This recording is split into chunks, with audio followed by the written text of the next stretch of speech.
Welcome to another bonus segment of Get Geeky with Kiki. Today is a quick film review where I am joined by my Mission Spooky hosts, Cord and JC, as we attempt to entertain you by tackling 3 different films in 30 minutes or less. Welcome to another episode of Get Geeky with Kiki. With me today, again, just the 2 best guys in the whole entire Just the world. 2 of us. I don't know the rest of the song, but... Well, it's actually just the 3 of us, but whatever. No, it's really just Cord and I, but okay. We'll let it go. We'll let it slide this time. Anyway, so our theme for today, spoopy movie reviews. Spoopy. And Spoopy. I didn't actually flip a coin, but we're going to say that I did. And it's my turn to go first. Yeah, she said, hey, we Apparently. should figure out whose turn it is to go first. And I said, yours. Yeah. That's how coin flips work. In our podcast, yes. Precisely. All right. Well, I'm super excited anyway to go first because this is going to be great. I'm going to do mine and then I'm just going to tune out for when you guys talk. That's what I do. I was just going to say, I'm pretty sure that's what both of you do. Cord doesn't. I've never felt so loved. Cord, I love you. You know I love you. You're also not the one who just said you're going to do the talking that you need to do and then just not listen to anybody else. Oh, okay. That's fair. Yeah, I didn't say that because I'm not a piece of shit. Looking at you, Kiki.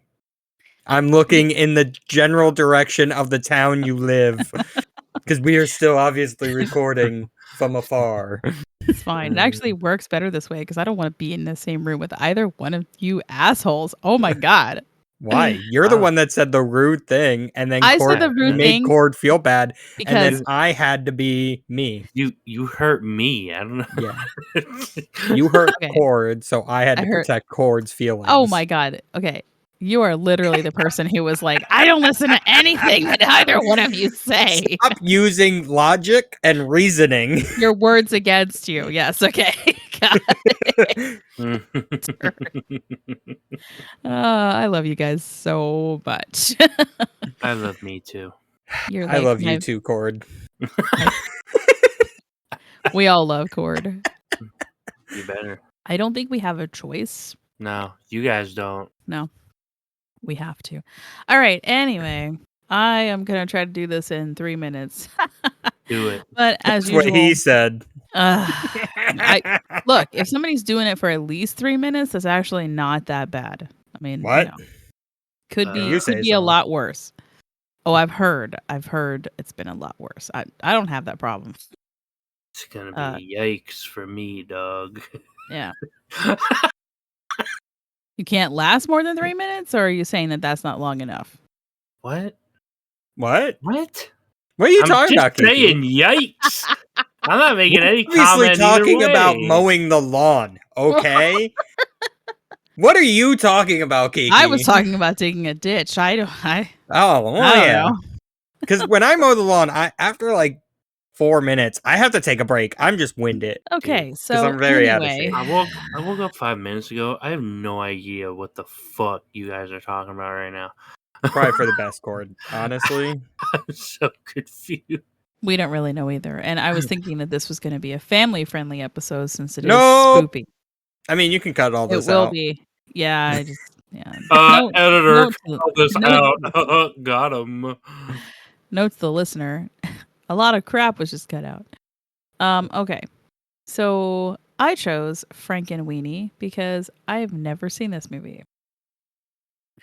I didn't know that much about it. And I will be honest with you, I've been kind of on a non-Tim Burton train for a while just because I just got tired of it. I know. Yeah. It is what it is. I was like, I love certain films by him and like that was it. Yeah, this film was released in October of 2012. As I said, it's directed by Tim Burton. It is the first black and white stop motion film. It's also the first stop motion film to be released in IMAX 3D. This is a Disney film, and you can watch it on Disney Plus, which is where I watched it. This is also a full-length feature film based on Burton's 1984 live-action short of the same name. It's also a bit difficult to nail down as a genre because it is the following: a kids' film, a parody of horror films, an homage to horror films, a comedy, a horror film, and a science fiction film, all rolled into one. And I might get some flack for this. Come at me, bro. I'm gonna die on this particular mountain. It's gonna be okay. Or should I say hill? I'm gonna die on this particular hill. I like this movie more than Nightmare Before Christmas. Good for you for having an opinion. How dare you? How could you say such a thing? Ford's list of responses right now is like, act like you care. Act like you're surprised. That's one I generally don't really give a shit about. Right. Yeah, this is it. Like he has a list. I'm sorry, goth kids from the 90s. You can fight me over it. I understand. Yeah, like it's a good movie, right? Like Nightmare on Elm Street, or whatever the fuck. Nightmare Before Christmas. I'm thinking. It's not a movie worth molding your entire personality around. That's yeah. Okay, so for those of us who've been goth like since it was actually like goth, yeah. So like the 1800s? Yes. Yep. Were you the one that invented it? Because you were around back then. Because you were old. Yeah. Thank you. I did it. It was on me. I'm actually that thing on the contract. excited about that. Like, yes, I am. I'm old enough to remember goth when it was actually goth. So anyway, gothic, right? Me. Good for you. So this is basically a retelling of Frankenstein, but Victor is a kid and he wants to bring back his dearly departed dog, a bull terrier named Sparky. When his peers want to one-up him for a science fair, mayhem ensues as they attempt to recreate his experiment. This was nominated for a Saturn Award for Best Animated Film, an Academy Award, a Golden Globe, a BAFTA, and an Annie Award for Best Animated Film, and it came out in 2012. It lost every single one of those to one other Disney film. Damn. Brave. Brave took it all. I mean, to be fair, Brave is a good movie. I have not seen it yet. No. Me neither. No, I want to. I'm gonna. It's on my list. I there was a little bit of time there that I kind of missed Disney films. So the cast is a very typical Burton cast, with many actors returning to work with him, which I think says a lot about working with Burton in general, is that people continually come back to him. Winona Ryder, who played in Edward Scissorhands and Beetlejuice, Martin Landau, who played in Ed Wood, Martin Short, who played in Mars Attacks, Catherine O'Hara, who played in Beetlejuice and Nightmare Before Christmas, and Conchata Ferrell, who was also in Edward Scissorhands. All those are returning actors who've worked with him before, obviously. Yes, he uses the same 5 people in every movie he does. Oh, no, hold on. Him and Quentin Quarantino or whatever Quentin Quarantino. That's fantastic. Quentin, what is it? Quentin I can't fucking say Quentin Quarantino, dude. Whatever. It's not even a hard name, man. I'm done today. It's like he messes up Bill Smith. Smilbiff. It's going to take longer than 3 minutes. Okay, Charlie Tahan. It's your fault. Charlie Tahan is the voice of Victor. He is known now for playing Wyatt Langmore in Ozark, and he was the young Jonathan Crane, otherwise known as the Scarecrow, in Gotham. He's also a Jersey kid, so he was new when he started working with Burton. So there you go. I could write literally an entire 2-hour-long episode on Frankenweenie. There is so much going on in this film, including how adults react to children in certain situations, to science being a heartfelt experience. I really love that part, actually. The number of Easter eggs alone could take an hour. I have read about 10 articles, and each one of them has something different to say when it comes to talking about just the Easter eggs. A couple that I want to mention that, oddly enough, did not show up in any of the Easter egg articles that I read, I will share with you because they will also not ruin anything. No spoilers. First of all, there is a character, a young Japanese-American boy named Toshiaki.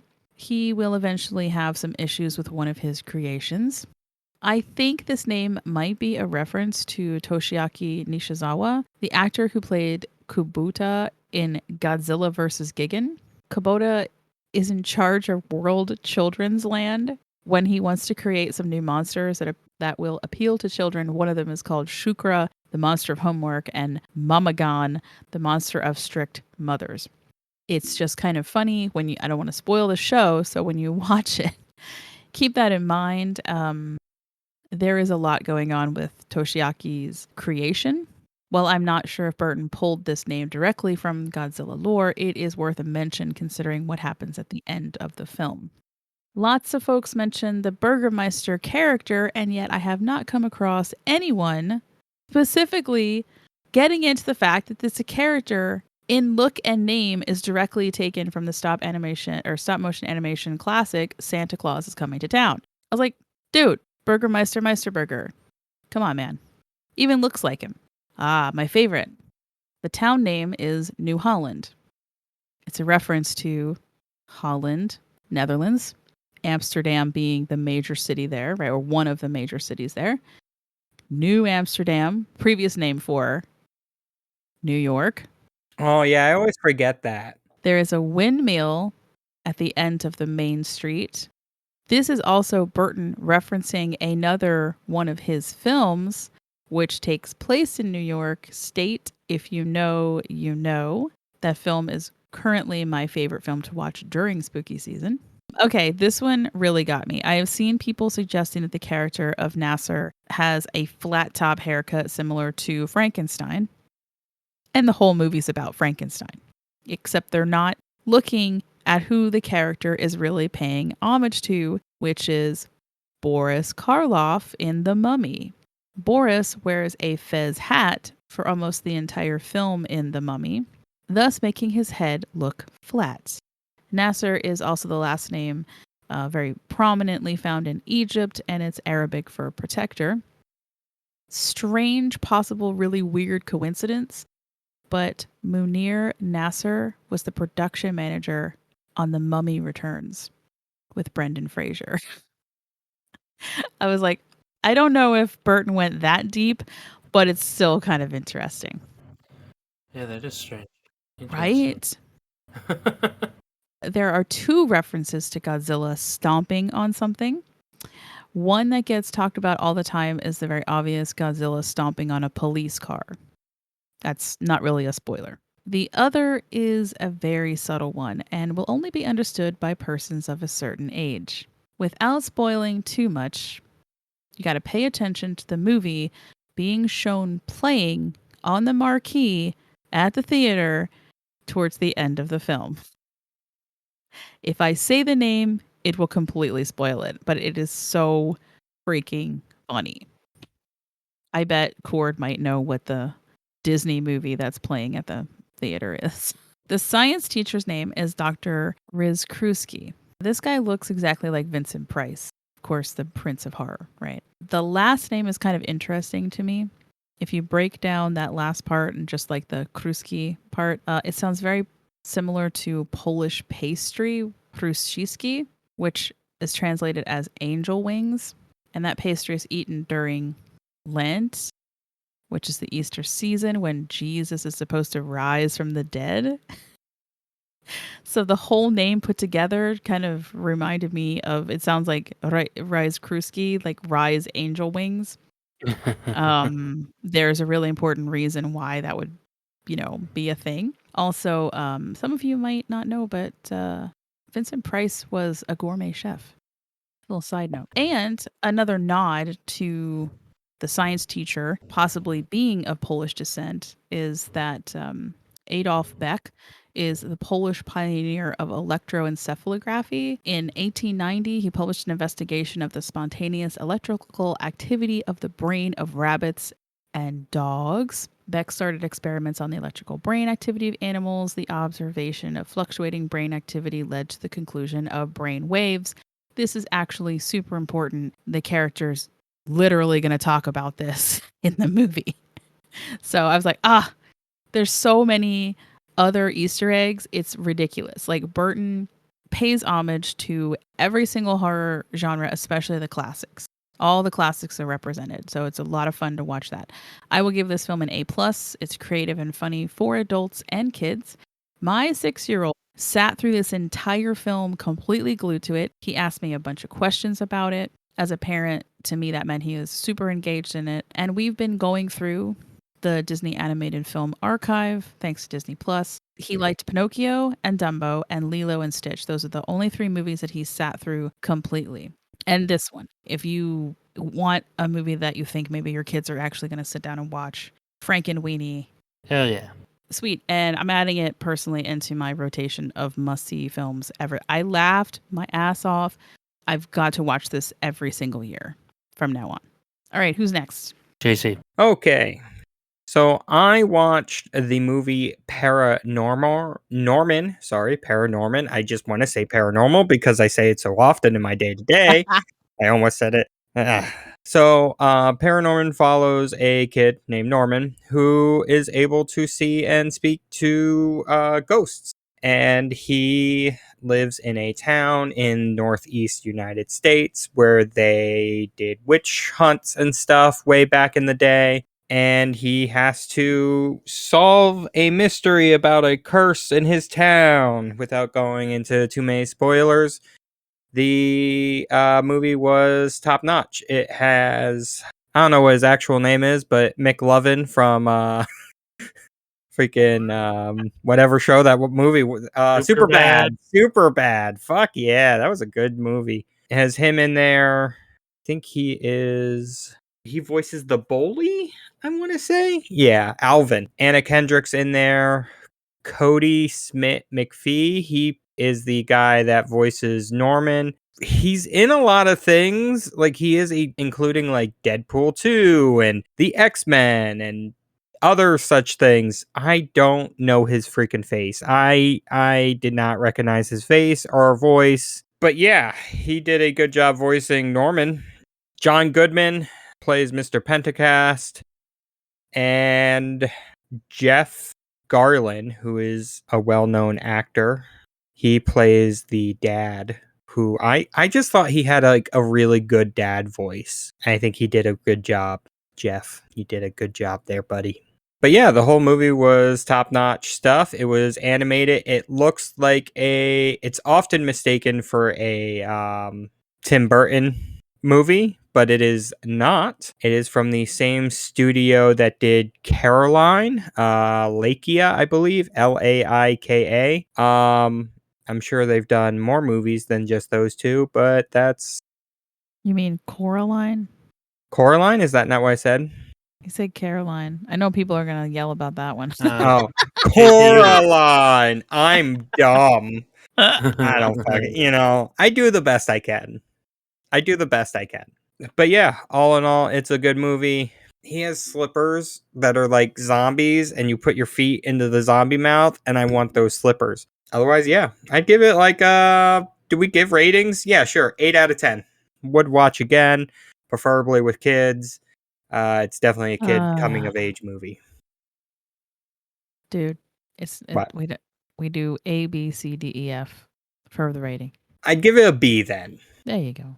And 80% would be a B. I did the newest animated Addams Family movie from 2019. Yeah. I've always been a huge fan of Addams Family, everything, ever since I was a wee lad. So this was an easy choice for me. As 2 directors, apparently, Greg Tiernan and Conrad Vernon, and many big names voicing, including Oscar Isaac, Charlize Theron, Chloe Moretz, and my boy Finn Wolfhard. The story is pretty good. What you'd expect from an Addams Family movie. Lesson is definitely going to be don't hang out with the normal crowd. Do whatever you want. Be yourself. That's kind of what the Addams Family does. I absolutely love this movie. I think it was hilarious. I heard a lot of bad things about the movie before I started watching it, and that's why I never really watched it before this point. This movie was a lot funnier than I thought it was going to be. It takes a lot of humor from the old black and white TV show. If anybody enjoys that, you will probably at least not have a problem with this movie. It's a fun movie. It's got It's got good joke timing. The animation is up to par with what you should expect from, a big name title like Addams Family. Yeah, that's really all there is to it, man. It's good. Addams Family is hard to mess up. All in all, I would give this a solid B to B plus. There are not many animated movies, especially kids movies, that make me laugh out loud, and this made me do that. So it's going to get a higher rating. Nice, because I was thinking about watching that, but I'm so glad I got it on Amazon Prime. I'm so glad that I didn't rent it. I just bought it because I'm like, I will watch this movie again. This is a good movie. It had some good jokes that they're not all kid jokes. Like there's some funny meme jokes. I like this movie a lot. I guess I just rate like super high. Yeah, man. I'm like A plus. I'm just happy that we all enjoyed our first spooky season movie. Yes, absolutely. Well, hey, thanks for joining us as we delved into 3 films in hopefully less than 3 minutes if I did my editing correct.